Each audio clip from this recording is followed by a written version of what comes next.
Welcome back to the Deep Dive. Your essential shortcut to being well-informed, especially if, like many of you, you're tackling something as significant as the UPSC examinations. That's right. Today we're cutting through the noise for September 5th, 2025. This is part 1. We've got a stack of fresh insights, crucial developments from policy, environment, global affairs. Real mix today. Definitely. And for some of you, this might even be a valuable revision of key areas you've already encountered. So let's just get straight into it. Absolutely. Our mission, as always, is to extract those vital nuggets, connect the dots for you, make sure you grasp not just the what, but really the why, and critically, what it means for your preparation. We'll navigate everything from India's strategic resource security pushes, some critical environmental challenges, social empowerment initiatives, even space discoveries. And look at global peace and financial regulation, too. Think of this as your focused prep session. Policy and environment. Okay, let's unpack a major policy move first. The Union Cabinet has approved a pretty substantial Rs 1,500 crore incentive scheme for critical mineral recycling. What's the core problem here? Why is this so crucial, especially right now? Well, what's really interesting is that this isn't just, an economic move in isolation. It's actually a key part of the National Critical Mineral Mission, the NCMM. Ah, okay. And it speaks directly to global realities, geopolitical ones. India is very strategically trying to build up its domestic capacity and, crucially, supply chain resilience for these critical minerals. Right. We hear that term a lot, critical minerals. What does it really cover? Think about the elements essential for, well, everything. Your smartphone, renewable energy tech like solar panels and batteries, even defense equipment. Relying too heavily on imports makes us vulnerable, strategically and economically. So this scheme is fundamentally about national security, self-reliance. That really puts it into perspective. So it's a 6-year scheme, Rs 1,700 crore. What kind of materials are they actually looking to recycle with this? The focus is quite forward-looking, actually. It's e-waste, which is a huge growing problem, lithium-ion battery scrap, think electric vehicles, and also other non-e-waste or lib scraps. Okay. And the scheme itself, it's designed to be quite inclusive. It supports the big established recyclers, sure, but it also specifically earmarks about a third of the money for new players, including startups. Oh, that's interesting. So it's not just for the giants. Exactly. It's about fostering a whole ecosystem, covering new facilities, yes, but also helping existing ones expand capacity, modernize, diversify. And the incentives themselves, they sound quite robust. There's a capital subsidy, but also operational support. How does that operational side work? How does it actually, encourage growth? Yeah, the operational support is structured quite carefully. It's linked to incremental sales, so actual growth. And it's given out in stages or tranches. Right. Specifically, 40% in the second year and then 60% the fifth year, but only if they meet certain sales targets. So performance-based. Precisely. And there are caps on these incentives too, different ones for large and small entities, to kind of spread the benefit around. But the key thing, and this is important, is that the incentive is for the actual extraction of critical minerals. Not just processing the waste into something intermediate. Exactly. Not just for making, say, black mass from batteries. It's for getting the final valuable metals out, driving towards that end product. So, pulling back to the big picture, what kind of impact is this whole thing expected to have on India's future, both economically and environmentally? The projections are quite significant. It's expected to develop at least 270 kilotons of annual recycling capacity. Wow. Which should lead to around 40 kilotons of annual critical mineral production domestically. That translates to roughly Rs 8,000 crore in new investment and close to 70,000 jobs, direct and indirect. That's substantial. It really is.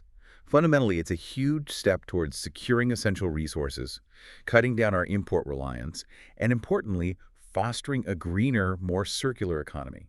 It's aiming for that sweet spot, economic growth, and environmental sustainability. Okay, shifting gears a bit now to environmental challenges. We've got some concerning news coming out of Uttarakhand, specifically Shamoli's Nandanagar area. It's facing widespread land subsidence. What exactly is land subsidence, and why should we be so worried, especially in a place like Uttarakhand? Right. Land subsidence is, well, it's quite literally what it sounds like. A gradual settling or sometimes even a sudden sinking of the Earth's surface. Sinking? Yes. It happens when the ground underneath loses its ability to support the weight above it.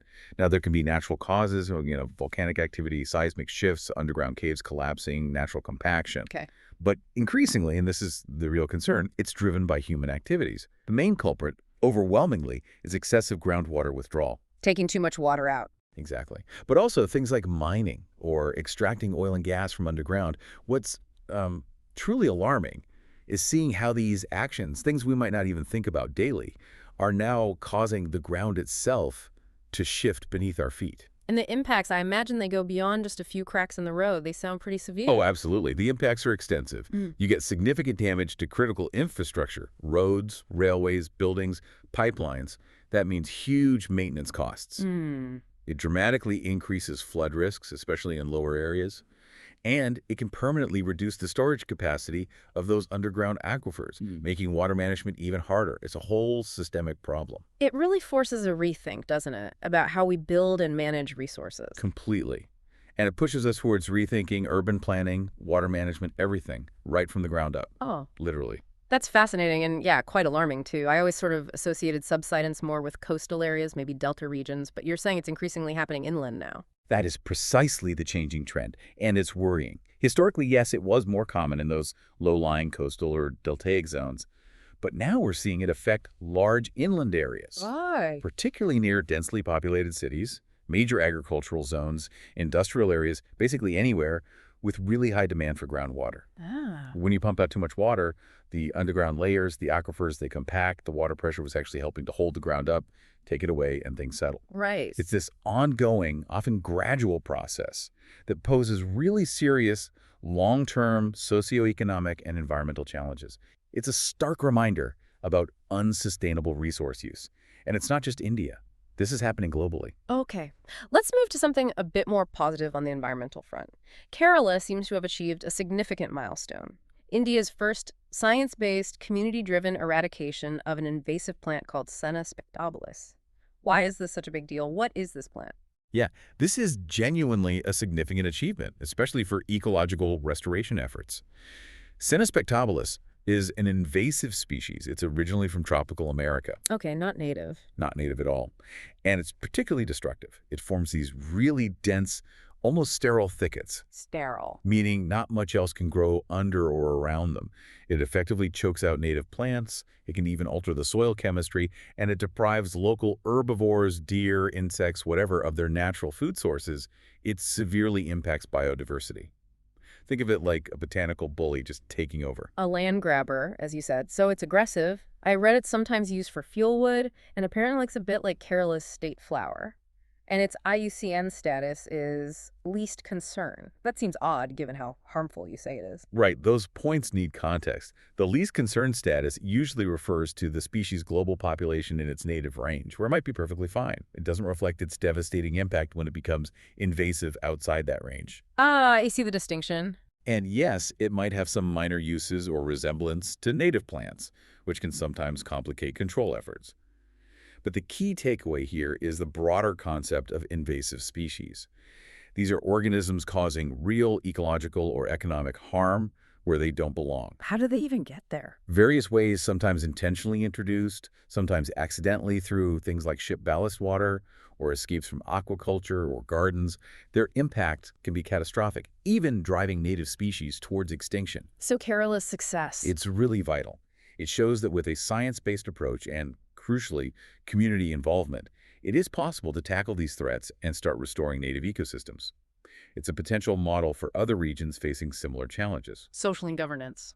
All right, let's shift our focus now to social justice, social inclusion. Yeah. Some recent data came out showing that less than 40% of India's projected number of persons with disabilities, PWDs, have actually been issued a unique disability ID card, the UDID card. What exactly is this card, and why is it considered so important for PWDs? Yeah, that figure, less than 40%, it definitely raises an important question about access and implementation. The UDID card itself is designed to be a single, universal ID for persons with disabilities. Universal meaning. Meaning it's accepted across the entire country. No need for multiple state-specific documents. Its importance is really grounded in the Rights of Persons with Disabilities Act of 2016. Okay. The whole aim is to streamline how PWDs access government benefits, schemes, services, without that hassle of carrying numerous certificates. So the low issuance rate clearly points to some significant hurdles that still exist on the ground. So it's primarily about simplifying access, making things easier. How is the card actually issued, and what makes its ID number unique? The cards are issued primarily by the home district hospital, but also potentially by other hospitals where a PWD might be receiving treatment. The card itself has this unique 18-digit identifier. 18-digit. Yes, and it's logically structured. It includes codes for the state, the district, the medical authority, the specific type of disability, year of birth. It ensures each card is truly unique and can be recognized nationally. This structure helps with efficient tracking and data management. I also heard there's some kind of color coding involved. That's correct, yeah. The color of the card indicates the percentage of disability, which often determines eligibility for certain benefits. A white card is for less than 40% disability, yellow is for 40% to 80%, and a blue card signifies over 80% disability. Ah, okay. A quick visual cue. Exactly. It helps officials quickly categorize and process applications or benefits based on that disability level. And this sounds like it's part of a much larger initiative, isn't it? Something called the Unique ID for Persons with Disabilities Project. Precisely. This project, which comes under the Department of Empowerment of Persons with Disabilities, part of the Ministry of Social Justice and Empowerment, it has really ambitious goals. Well, it aims to create a comprehensive national database of all PWDs to facilitate the smooth issuance of these UDID cards, obviously, but also to track progress, both physical and financial, of schemes across different administrative levels. It wants to build a complete end-to-end system. End-to-end meaning? Meaning online and offline applications, efficient assessment processes, eliminating duplicate records, allowing for online renewal, providing MIS reports for policymakers, and crucially, integrating various government benefits and schemes directly with the card. So a single portal for everything. That's the vision. And it's designed to potentially support additional disabilities if they get recognized in the future. It's really a foundational step towards making inclusion more systematic and effective. Okay, moving from disability support now towards financial empowerment. The Investor Education and Protection Fund Authority, that's IEPFA, recently launched Phase 2 of its flagship financial literacy program, Niveshak Didi, down in Hyderabad. What's the core idea, the vision behind Niveshak Didi? What's really quite fascinating here is the core philosophy driving it. Niveshak Didi aims to deepen financial awareness and really empower rural communities. But it specifically targets women. Right, Didi suggests that. Exactly. The Women for Women ideology is central. The thinking is that rural women often feel much more comfortable, more open, sharing their financial questions and concerns with other women with female educator. Makes sense. And which ministry oversees this? The Ministry of Corporate Affairs is the nodal ministry, and the IEPFA is the authority actually launching and running the initiative. Okay. And for listeners who might not be familiar, just a quick reminder on what the IEPFA actually does. Sure. The IEPFA was set up back in 2016 under the Companies Act. Its main job is to manage the Investor Education and Protection Fund. And its primary role really is promoting investor awareness, educating people about safe investing, and also helping people get refunds for unclaimed shares, dividends, things like that. So initiatives like Niveshak Didi, and they have others like Niveshak Panchayat, are vital ways they try to bridge those knowledge gaps and build financial confidence, especially in underserved communities. Let's take a moment now to immerse ourselves in India's incredible cultural diversity. The Prime Minister recently sent wishes for Karma Puja, especially to the tribal communities. What exactly is Karma Puja? What makes it such a significant festival for these communities? Karma Puja, yes. It's also known sometimes as Karam or Karam Parab. It's genuinely one of the most important tribal harvest festivals in India. Harvest festivals? Yes. It's deeply connected to the harvest cycle, to nature's rhythms, and specifically, it's a tribute to the Karam tree. The Karam tree? Yes. For these communities, the Karam tree symbolizes fertility, prosperity, and just general auspiciousness. It's a very revered tree. And where is it mainly celebrated? Which regions and communities? It's primarily celebrated across a swath of central and eastern India states like Jharkhand, Chhattisgarh, Odisha, Bihar, Madhya Pradesh, West Bengal, and even parts of Assam. Wow, quite widespread. It is, and it's particularly popular among tribal communities such as the Munda, the Ho, Oraon, Baiga, Korea, and the Santhal peoples, among others. Traditionally, it falls on the Ekadashi Tithi, the 11th day of the lunar fortnight, which usually corresponds to August or September in our calendar. Sounds like a really vibrant time. Yeah. What are some of the key rituals or festivities involved? How is it celebrated? The celebrations actually begin about a week before the main day. Young unmarried women will collect sand from a river and sow 7 types of grains in it: barley, wheat, corn, etc. They tend to these seedlings. Okay. Then, on the actual festival day, a branch of the karam tree is ritually cut and carried back to the village, where it's planted in the courtyard, often decorated. Devotees gather, maybe holding jawa flowers, which are the sprouted seedlings they grew. Right, the ones they sowed? Exactly. Then the Bahan, the village priest, performs rituals worshipping the branch, referred to as Karam Raja. And after the puja, it's time for celebration, lots of joyous community dancing, singing traditional Karam songs, often accompanied by drums. Sounds wonderful. It is. The festival usually concludes with the immersion of the Karam branch in a river or pond the next day. The Jawa seedlings are often exchanged as symbols of friendship and goodwill. Sometimes people also plant branches of sal or balua trees in their fields, hoping it will protect their crops. It's a beautiful blend of tradition, deep reverence for nature, and community bonding. Global affairs and technology. All right, let's look up now, way up to the cosmos. There's a new study out based on data from the European Space Agency's Solar Orbiter mission. It seems they've made some fascinating discoveries, tracing the origin of something called solar energetic electrons, Cs, that come from the sun. First off, what is this Solar Orbiter mission, and what are these Cs? Right, the Solar Orbiter mission is a really exciting joint project between ESA, the European Space Agency, and NASA. It launched back in 2020. Its core objective is to get a really close-up look at the sun and the space surrounding it, what we call the heliosphere. And it does this from a unique perspective, even flying out of the ecliptic plane, the plane where the planets orbit. So different viewpoints. Exactly. It's packed with instruments. Some look directly at the sun and its outer atmosphere, the corona, while others measure things right there in space, like the solar wind, energetic particles, magnetic fields. And the Cs? Solar energetic electrons. These were basically high-energy particles, electrons, shot out by the sun. They play a really crucial role in shaping the environment throughout our solar system, what we call space weather. And where did these powerful particles actually come from? What did the orbiter find about their sources? Well, we knew they were generally linked to big solar events, like solar flares or coronal mass ejections, CMEs, these huge eruptions of plasma from the sun. But the recent findings from solar orbiters are significant because they've managed to differentiate more clearly between 2 types, or maybe 2 primary sources, of these CZs. One type seems strongly tied to intense solar flares. These are like sudden explosive bursts of energy from smaller, active regions on the sun. Okay, flares. And the other? The other type appears to stem more directly from those larger coronal mass ejections, the CMEs. The orbiter actually observed over 300 distinct bursts of these Cs just between late 2020 and the end of 2022. Wow, that's a lot of data. So what does this all mean? Why is pinpointing the origin of these electrons so important for us, down here on Earth? It significantly deepens our understanding of space weather. And space weather isn't just an academic curiosity. It has very real impacts on Earth. How so? These energetic particles, major solar events, they can disrupt satellite communications, affect GPS navigation systems, damage spacecraft, and in extreme cases, even impact power grids on the ground. Right, the Carrington event and things like that. Exactly. So by understanding precisely where these particles come from and the mechanisms that accelerate them, we can get much better at predicting solar activity and its potential effects. That's absolutely crucial for protecting our increasingly technology-dependent society. Okay, from the vastness of space, let's come back down to Earth and into the, sometimes insidious corners of cybersecurity.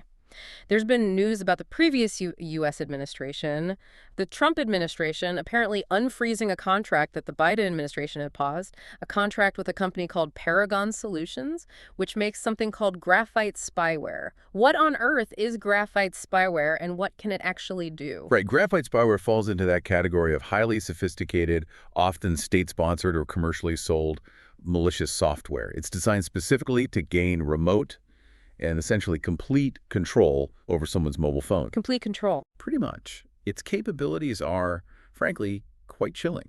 Mm. Once installed, the person operating the spyware can potentially access photos, read messages, even encrypted ones on apps like WhatsApp or Signal, track the phone's location continuously, and even secretly turn on the microphone or camera to use the phone as a listening or recording device. Wow. That's incredibly intrusive, like someone living inside your phone. That's a good way to put it. It bypasses standard security and encryption measures. So Broadening out slightly, what generally defines spyware? How is it different from, say, a regular computer virus? At its core, spyware is a type of malware, malicious software, whose primary goal is to secretly enter a user's device, computer, phone, tablet,